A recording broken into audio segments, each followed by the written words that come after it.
The Stevens family thought they had buried me, erased me from existence. They held a funeral, thinking I was gone for good. But what they didn't know was that I wasn't dead.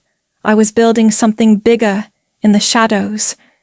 And when the time came, I would return and take everything they believed was theirs. With that, I began my journey to reclaim what was rightfully mine. At 28 years old, I am Laura Stevens, the daughter of the prestigious Stevens family, a name synonymous with power and wealth in the real estate and urban development industries of San Francisco. My father, James Stevens, and my mother, Sarah Stevens, have always been pillars of the city's elite society. They built their empire over decades, shaping the skyline of San Francisco. And in their eyes, I was destined to follow in their footsteps. But there was always a silent undercurrent in our family, the unspoken preference for my younger brother, Michael.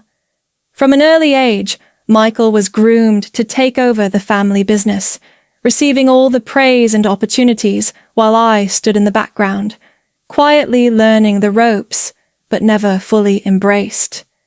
Despite this, I had my own ambitions, ones that were far from the traditional path they envisioned for me. I never quite fit the mold they had set for me. The constant comparisons to Michael, the pressure to conform to their rigid expectations, made me feel more like a pawn than a daughter. I was determined to carve out my own identity, one separate from the legacy they sought to impose on me.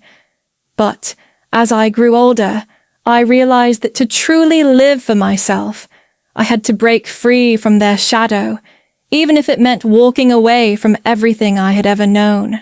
At 22, fresh out of business school, I received a letter that would change the course of my life. It was an acceptance letter to a prestigious real estate development program in London, a dream I had been working toward for years. I was excited, eager to leave behind the confines of my family's expectations and pursue a career that truly aligned with my passions.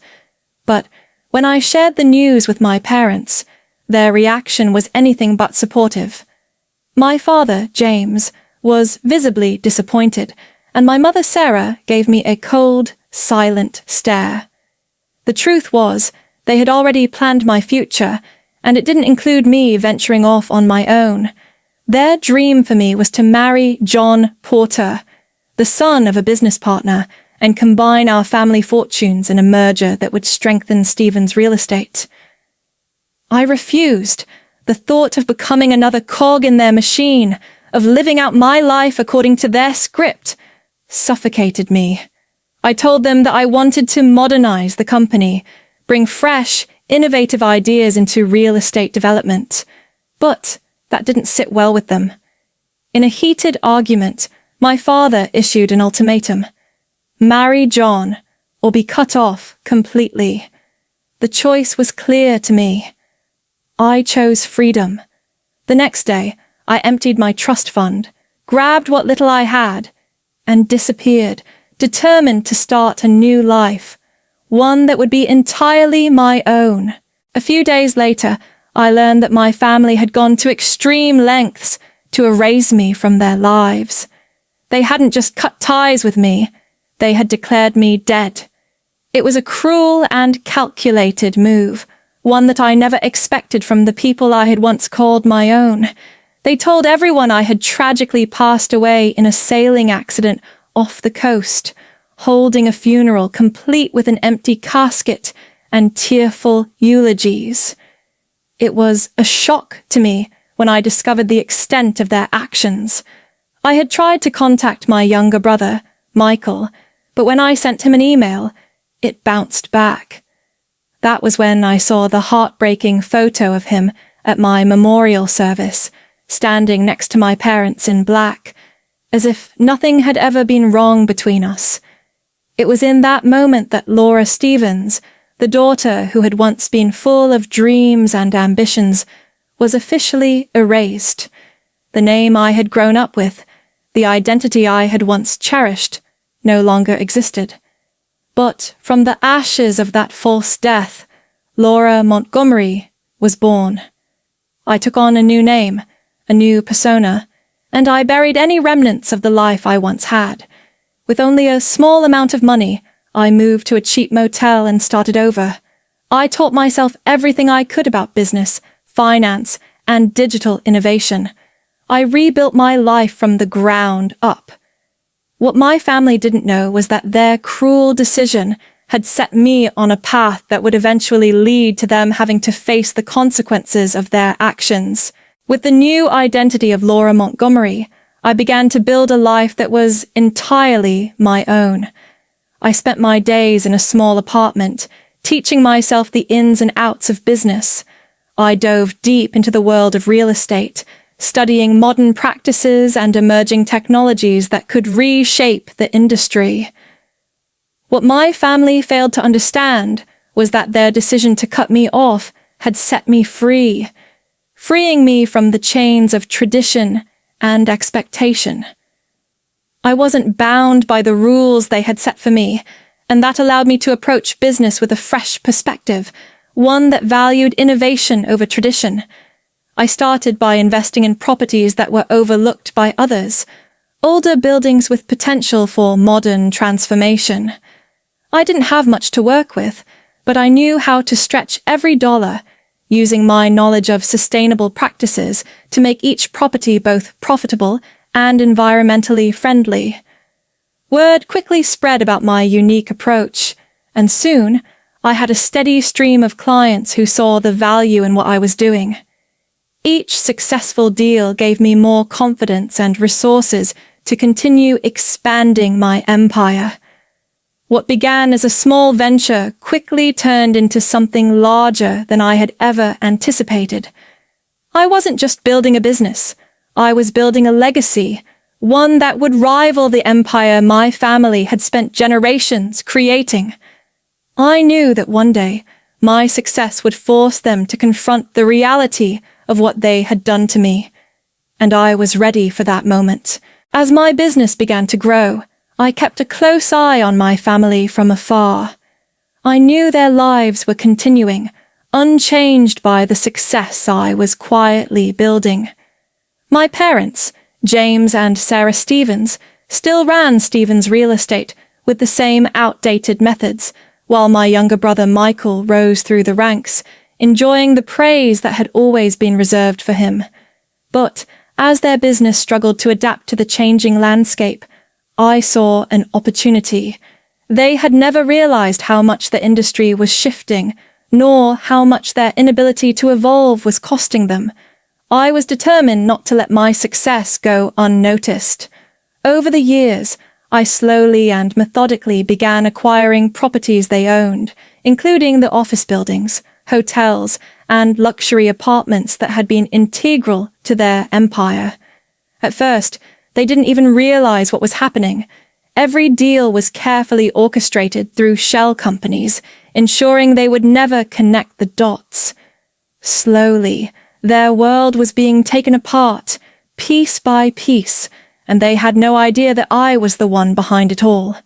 But as much as I relished the thought of watching their empire crumble, I knew I couldn't continue this way forever. I had built my success on my own terms, but now it was time to step out of the shadows and reveal myself. I wasn't just some shadow in the background anymore. I was the one controlling the future. I was about to take the next step, to confront them and make them realize exactly what they had lost. The day of my brother Michael's wedding finally arrived, and I knew it was time to step out from the shadows I had been living in for so long. Michael, the perfect sun in my parents' eyes, floated through the crystal ballroom, smiling graciously at every guest, accepting their congratulations like a well-rehearsed performance. My parents, James and Sarah Stevens, stood behind him, beaming with pride, just as they always had. Never for me, but for Michael.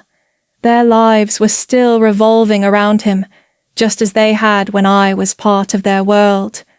I stood near the entrance, hidden in the shadows, watching it all unfold.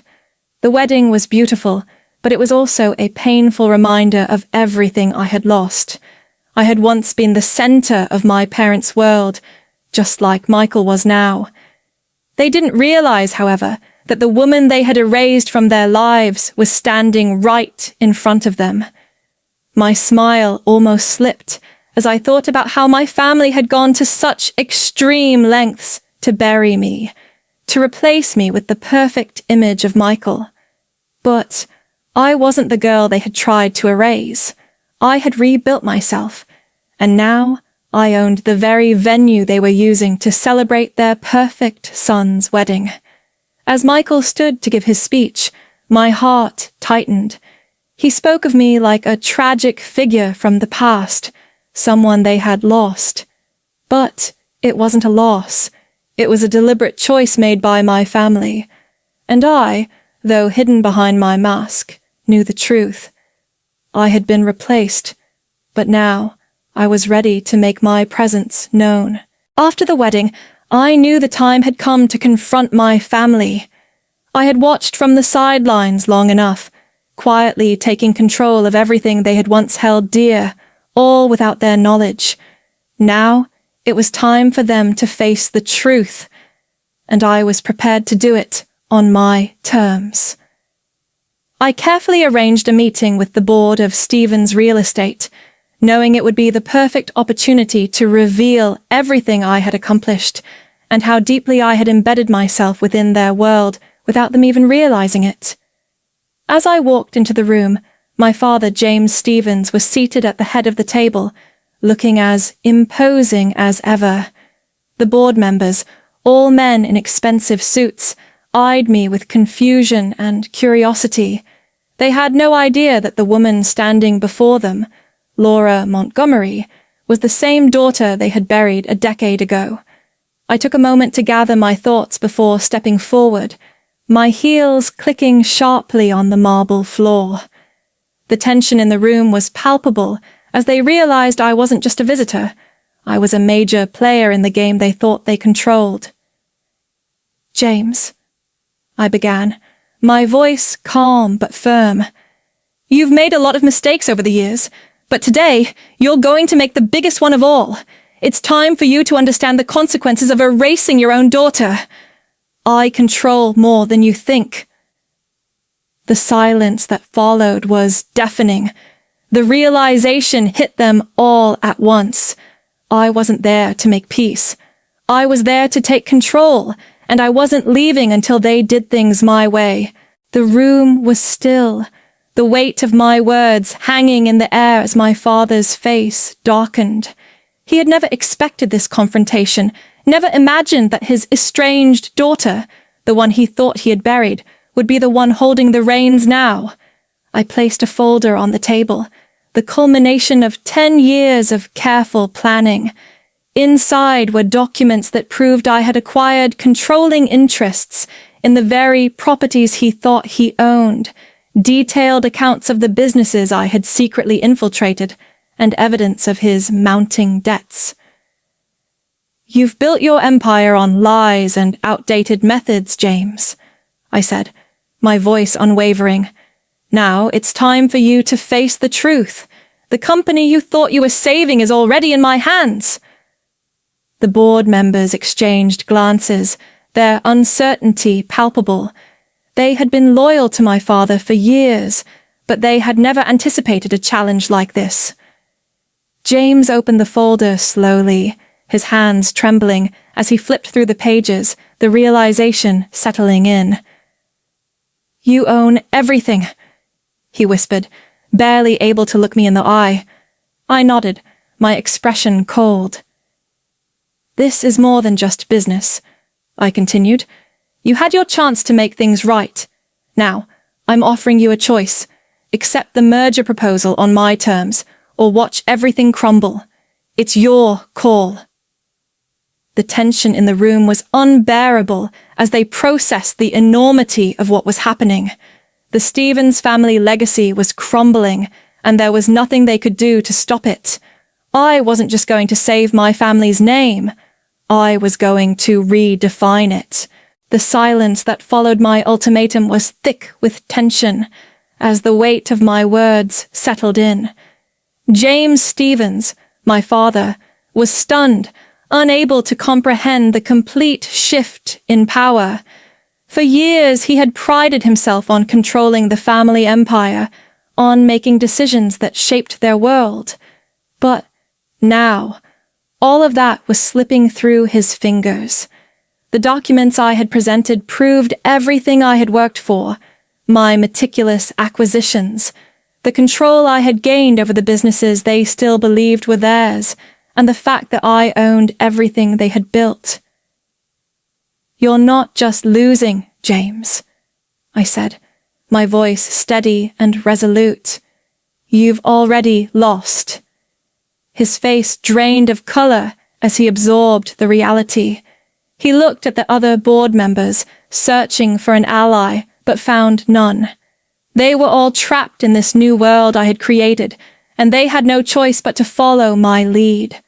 I stood up slowly, my presence commanding attention. "This merger will happen, and the Stevens real estate you once knew will cease to exist. From now on, we'll operate under new principles, ones that actually reflect the future, not the past." My father looked at me, his eyes filled with a mix of rage and defeat, but there was no more fighting left in him. I had won. And as I left the room, I knew that the transformation I had started was just beginning. Stevens Real Estate would carry on, but under my terms, not theirs. The legacy would live on, just not in the way they had imagined. The story of my return, of my journey from the daughter they erased to the woman who now controlled their empire, serves as a powerful reminder that sometimes we must break free from the chains of our past to truly find ourselves. The Stevens family thought they could bury me, that they could erase the part of themselves that didn't fit their vision of perfection. But they underestimated me. They underestimated the power of resilience, the strength that comes from choosing your own path, even when it means defying everything you've ever known. My success wasn't about revenge. It was about proving that I could thrive without their influence. I built my empire not through privilege or inherited connections, but through hard work, innovation, and the courage to do things my way. For anyone out there feeling like they don't fit the mold or that they're being held back, know this. Your story isn't over. It's just beginning. Sometimes you have to be willing to walk away from everything you thought you knew to create the life you were always meant to live. If this story resonated with you, share it with others. Let's inspire each other to break free from the past and build our own futures. Don't forget to follow for more stories of strength, transformation, and triumph.